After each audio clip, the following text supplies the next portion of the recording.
મારું નામ સલમાન અંસારી છે। અમે જીવી ઇલેક્ટ્રિકલ જે દિલ્હીથી કોન્ટ્રાક્ટ લેવામાં આવેલો છે ડીજીવીસીએલમાં, તેમાં અમે એમ્પ્લોય છે। હવે અમને કામ કરીને હજુ તો મહિનો, કોઈને 1.5 મહિનો થયો, કોઈને 2 મહિનો થયો ને અમને બધાને જે જગા પર ઇન્ટરવ્યૂ લેવામાં આવેલી ત્યાં બધાને અલગ અલગ સેલેરી કહેવામાં આવેલી, બરાબર। એ સેલેરી પ્રમાણે અમને પગાર નથી આપતા ને પ્લસ વધારે પૂરતા અમારા પૈસા કાપે છે, તેના અમારા હિસાબ નથી ને જે અમુક લોકોની જે જૂના છે મહિના, 1.5 મહિના, 2 મહિનાથી, તો તે લોકોની સ્લીપ આવેલી છે, લેકિન સ્લીપમાં કોઈ હિસાબ નથી ને એવી સ્લીપ નકામી બનાવીને આપેલી છે જેમાં પૈસા સેના કપાતા છે, એમાં 5-6 હજાર રૂપિયા કાપી લેતા છે।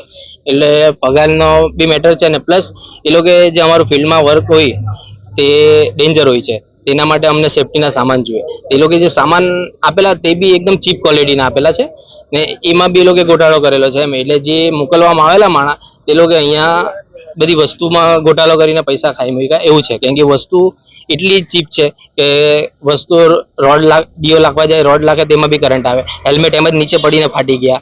એટલે અમારો જીવનો જોખમ છે ને અમને જે અમારો ઇન્સ્યોરન્સ છે, ગ્રુપ ઇન્સ્યોરન્સ છે એમ કે, પણ એમાં કંઈ થઈ ગયું અમને કે કોઈને બી એક ભાઈને કંઈ થઈ જાય તો અમને ડિટેલ નથી કે એને શું સહાય મળશે। એના માટે અમે રજૂઆત કરવા આવેલા ડિવિઝન એમની દ્વારા કહેવામાં આવ્યું છે કે અમને સોમવાર સુધી ટાઈમ આપો તો અમે તમને બધું ક્લિયર કરીને આપશું। હવે જીવી ઇલેક્ટ્રિકના બધા સભ્યો કામ બંધ કરી દેશે અમે, કેમ કે આ ડેન્જર છે।